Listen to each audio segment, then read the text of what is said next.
Hello बच्चों, आज हम बिहार बोर्ड का क्लास 8 का यहाँ पे देख सकते हैं सामाजिक विज्ञान का एकदम ओरिजिनल प्रश्न पत्र अर्धवार्षिक मूल्यांकन 2025 का यहाँ पे देख सकते हैं। आपका सेट बी लेके आ चुके हैं, जो इसका एग्ज़ाम जो है आपका यहाँ पे आपका 10 सितंबर को होने वाला है। 10 सितंबर को होने वाला है। इसका हम 101% ओरिजिनल प्रश्न पत्र लेके आ चुके हैं। ये पूरा का पूरा आपका सेम टू सेम परीक्षा में यही पूछा जाएगा। पूरा का पूरा याद कर लीजिए। ये आपका सेट बी है, ठीक। सेट ए आपका पहले से डाल दिए हैं और ये आपका सेट बी है। इसको पूरा का पूरा जिसका सेट बी आता है वो रट लीजिए और याद कर लीजिए, ठीक। चलिए क्वेश्चन नंबर 1 से हम बढ़ते हैं। पूरा का पूरा याद कर लीजिएगा, नहीं तो बाद में हमें कुछ नहीं कहिएगा, ठीक। तो यहाँ पे चलिए पहला क्वेश्चन से देखते हैं। यहाँ पे देख सकते हैं पहला क्वेश्चन यहाँ पे आपका रहने वाला है। ऐसे ही आपका देख लीजिए, ऊपर में जो कोड दिया हुआ है ऐसे आपका कोड दिया हुआ रहेगा सभी प्रश्न के ऊपर। यहाँ पे आप देख सकते हैं, जैसे यहाँ पे आपको दिखा दे आपका कोड जो दिया हुआ है, ऐसे ही सभी प्रश्न के ऊपर आपका कोड दिया हुआ रहेगा, ठीक। तो चलिए क्वेश्चन नंबर 1 से हम बढ़ते हैं और क्वेश्चन नंबर आपका 1 से दिखाते हैं। आपका प्रश्न नंबर आपका 1 रहने वाला है, कोष्टक में दिए गए विकल्पों में से सही विकल्प चुनकर रिक्त स्थानों की पूर्ति कीजिए। जो कि आपका ये देख सकते हैं 10 मार्क्स का क्वेश्चन रहने वाला है। पहला क्वेश्चन यहाँ पे आपका है कि व्यक्तियों या वस्तुओं को एक जगह से दूसरे जगह ले जाना खाली स्थान कहलाता है। तो क्या कहलाता है? तो परिवहन कहलाता है। क्या कहलाता है? तो परिवहन कहलाता है, ठीक। नेक्स्ट क्वेश्चन यहाँ पे आपका है कि पृथ्वी को क्या कहते हैं? तो जलीय ग्रह कहते हैं। पृथ्वी को जलीय ग्रह कहते हैं क्योंकि इस पे जल है, ठीक। तो यहाँ पे जल हो पृथ्वी हो जाएगा, ठीक। पृथ्वी को जलीय ग्रह कहते हैं। नेक्स्ट क्वेश्चन यहाँ पे आपका है कि औपनिवेशिक चित्रकला की लोकप्रिय शैली खाली स्थान थी। तो क्या थी? तो रूप चित्रण थी। क्या थी? रूप चित्रण हो जाएगा, ठीक। नेक्स्ट क्वेश्चन यहाँ पे आपका है कि बंग भंग खाली स्थान में लागू करने का निर्णय हुआ। तो इसका हो जाएगा 1905 में बंग भंग लागू करने का निर्णय हुआ था। बंग भंग आंदोलन 1905 हो जाएगा। नेक्स्ट क्वेश्चन यहाँ पे आपका है कि पंथ निरपेक्ष शब्द को खाली स्थान संविधान संशोधन के द्वारा उद्देशिका में सम्मिलित किया गया। तो यहाँ पे क्या हो जाएगा? 42वें संविधान संशोधन में सम्मिलित किया गया था, ठीक। यहाँ पे आपका 42वें हो जाएगा, ठीक।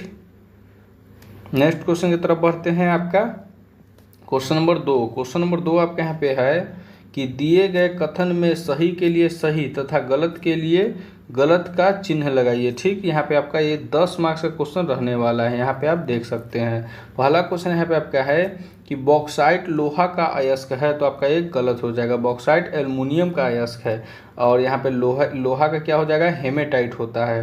नेक्स्ट क्वेश्चन यहाँ पे आपका है कि गर्मी के मौसम में बोई जाने वाली फसल जायद कहलाती है। तो आपका ये सही हो जाएगा, ठीक। गर्मी के मौसम में जायद फसल ककड़ी, खीरा, तरबूज ये बोया जाता है, ठीक। नेक्स्ट क्वेश्चन यहाँ पे आपका है कि बिहार प्रेस बिल 1982 में पारित किया गया था। तो आपका ये सही हो जाएगा। नेक्स्ट क्वेश्चन यहाँ पे आपका है कि जयप्रकाश नारायण ने संपूर्ण क्रांति का विचार गोरखपुर में रखा। आपका एक गलत हो जाएगा, ठीक। नेक्स्ट क्वेश्चन यहाँ पे आपका है कि सुभाष चंद्र बोस ने आज़ाद हिंद फौज को संगठित किया। तो आपका ये सही हो जाएगा, ठीक।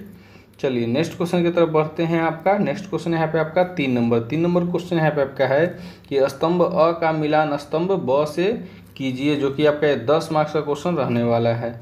आपको स्तंभ अ से स्तंभ ब को आपको मिलाना है। चलिए क्वेश्चन यहाँ पे देख लीजिए। स्तंभ अ को इस तरफ से मिलाना है ब की तरफ से।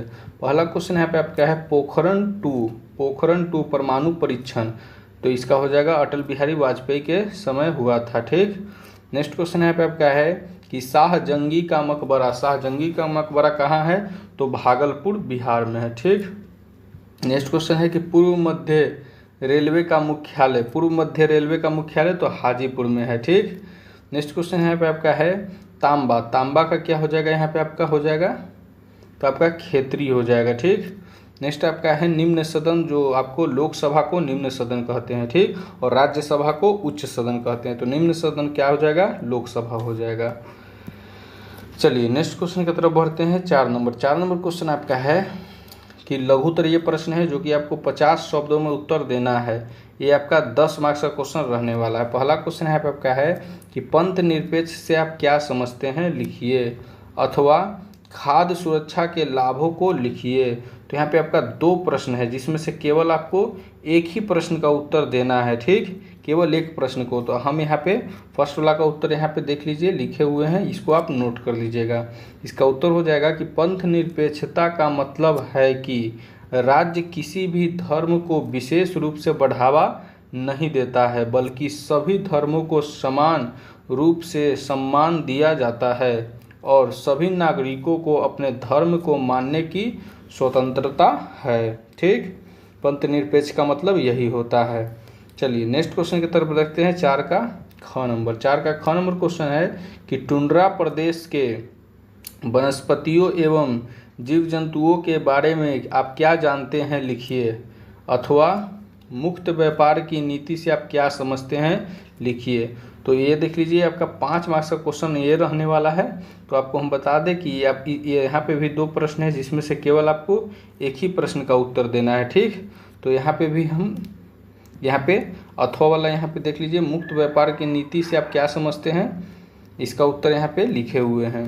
इसका उत्तर हो जाएगा कि मुक्त व्यापार नीति का अर्थ है कि व्यापार पर किसी भी प्रकार के प्रतिबंध नहीं होते हैं, यानी किसी भी देश के बीच वस्तुओं के आयात और निर्यात पर कोई कर नहीं लगता है, जिससे व्यापार में आसानी होती है, ठीक। कोई भी टैक्स जो है मुक्त व्यापार पे नहीं लगता है, इसलिए व्यापार जो है बहुत ही आसानी तरीके से होते रहता है। चलिए नेक्स्ट क्वेश्चन आपका है 5 नंबर, और ये आपका लास्ट क्वेश्चन है। दीर्घ उत्तरीय प्रश्न है जो कि आपको ये 100 शब्दों में उत्तर देना है। ये आपका 10 मार्क्स का क्वेश्चन रहने वाला है। पहला क्वेश्चन यहाँ पे आपका है कि भारतीय संविधान के निर्माण की प्रक्रिया को बताइए और इसकी विशेषताओं को चिन्हित कीजिए। अथवा वस्त्र उद्योग की स्थापना में सहायक कारकों का वर्णन कीजिए। तो यहाँ पे भी आपका 2 प्रश्न है जिसमें से केवल आपको एक ही प्रश्न का उत्तर आपको देना है, ठीक। तो हम यहाँ पे फर्स्ट वाला का उत्तर लिखे हैं, आप इसको नोट कर लीजिएगा कि भारतीय संविधान का निर्माण करने वाली संविधान सभा का गठन कैबिनेट मिशन द्वारा वर्ष 1946 को किया गया था तथा संविधान सभा द्वारा इसे 26 नवंबर 1949 को अंगीकार किया गया और 26 जनवरी 1950 जिस दिन गणतंत्र दिवस मनाते हैं इसलिए, ठीक, 26 जनवरी को पूरे भारत में इसे प्रभावी रूप से लागू किया गया। जब इसे लागू किया गया था उस वक्त इसमें 22 भाग, 395 अनुच्छेद और 8 अनुसूचियाँ थी। यह दुनिया का सबसे लंबा लिखित संविधान है। भारत का जो संविधान है दुनिया का सबसे बड़ा संविधान भारत का ही है, ठीक। तो चलिए यहाँ पे आपका टोटल प्रश्न जो आपका था हो चुका है। चैनल को सब्सक्राइब आप सब जरूर कर दीजिएगा, जितने भी पेपर है सभी इसी चैनल पे आएगा। तो चैनल को सब्सक्राइब जरूर कीजिएगा। वीडियो पसंद है तो वीडियो को लाइक जरूर कीजिएगा। धन्यवाद।